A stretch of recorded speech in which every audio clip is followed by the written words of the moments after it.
Yes, nous sommes mercredi et mercredi, ben, c'est ma journée de congé et nous allons la passer en présence de David. Je ne m'arrêterai pas sur les manquements et les chutes de David, nous les connaissons par cœur, nous avons compris que les témoins de la foi, il n'y en a pas un qui est parfait. Mais quand on pense à David, on pense à un homme selon le cœur de Dieu. On est toujours dans ce verset 32 depuis quelques jours du chapitre 11 des Hébreux. Actes chapitre 13 verset 22, parce qu'il y a un aspect qu'on oublie lorsqu'on entend être un homme ou une femme selon le cœur de Dieu.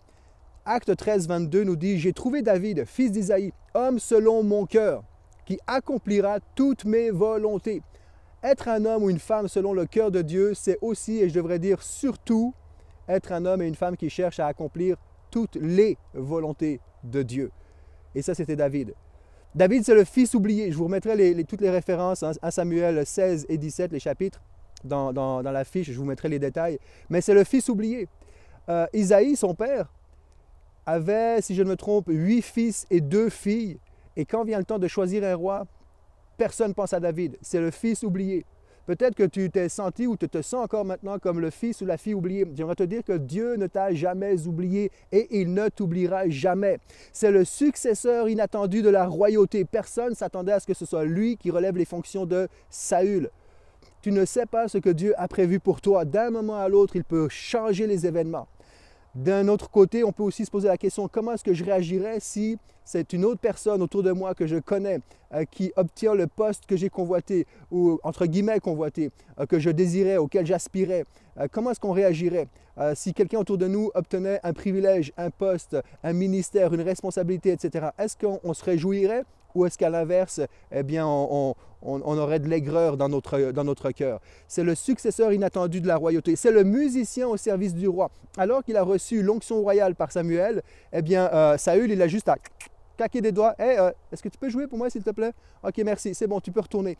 Et lorsqu'il retourne, on trouve ça dans 1 Samuel 16, verset 18-19, eh bien, vous allez voir que, 1 Samuel 17, verset 14-15, vous allez voir qu'il retourne à son travail, il retourne garder les moutons de son père.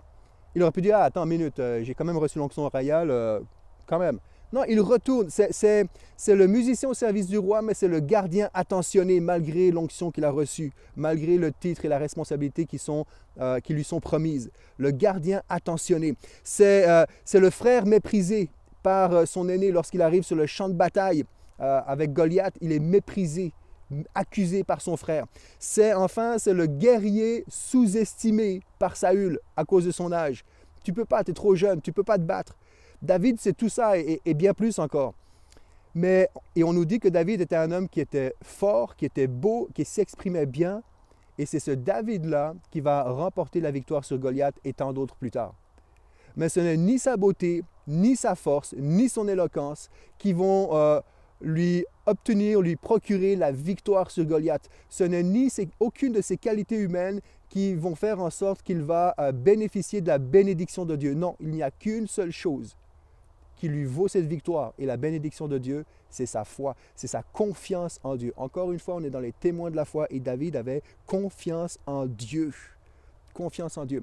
Il y a peut-être 10-15 ans de cela, j'ai réécrit une phrase ce matin dans mon journal de cette période de 21 jours. Je l'ai écrit ce matin et je vous la transmets. C'est l'une des révélations les plus précieuses qui m'a été donnée de découvrir à propos de David et même, je dirais, en général. Et j'ai écrit ceci. Il y avait dans le cœur du berger un roi à genoux. Et il y avait dans le cœur du roi un berger debout. En d'autres termes, David est un serviteur leader et un leader serviteur. Et à chacun et chacune d'entre nous, pasteur, membre de conseil, cadre d'entreprise, femme au foyer, chef de foyer de famille, qu'il y ait en nous, c'est ma prière depuis des années et j'espère mourir avec ça, j'espère bien finir ma course, qu'il y ait dans notre cœur un cœur de leader-serviteur et un cœur de serviteur-leader, un cœur de berger à l'intérieur duquel il y a un roi qui est à genoux devant Dieu.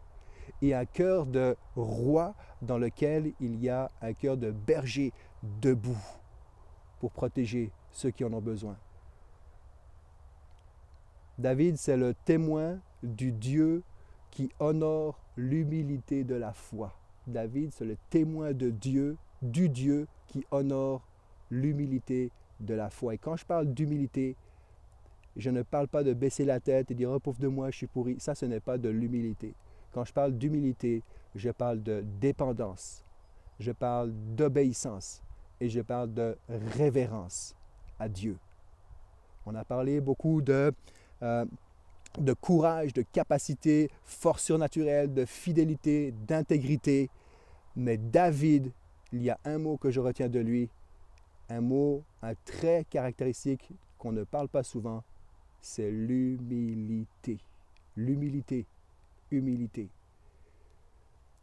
Je vous laisse avec cet extrait de ce long discours dans 1 Samuel 17, du verset 41 à 46. Long dialogue entre David et Goliath. Et David va dire « Je marche contre toi au nom de l'Éternel des armées, du Dieu de l'armée d'Israël que tu as insulté. » Et pour moi, les mots les plus importants dans tout ce long discours, là c'est juste un extrait, c'est « Je marche contre toi au nom de l'Éternel des armées du Dieu. » Et c'est 1, 2, 3, 4. 4 mots. Du Dieu que tu as insulté. Que tu as insulté. David, c'est l'adorateur qui se battait pour l'honneur de son Dieu. Soyons de ceux et de celles qui nous battons pour l'honneur de notre Dieu. Levons-nous dans la prière. Levons-nous dans la présence de Dieu. Levons-nous pour son nom. Battons-nous pour son honneur. Et je sais que Dieu n'a pas besoin qu'on le défende, mais vous comprenez. En fait, c'est simple. Recherchons sa gloire. Recherchons sa gloire et sa gloire seule. Que Dieu nous fortifie, que son esprit parle à nos cœurs aujourd'hui, à chacune de nos situations, à chacun et chacun d'entre nous, dans les postes et responsabilités et réalités de vie que nous occupons. Soyons ce serviteur-leader, ce leader-serviteur.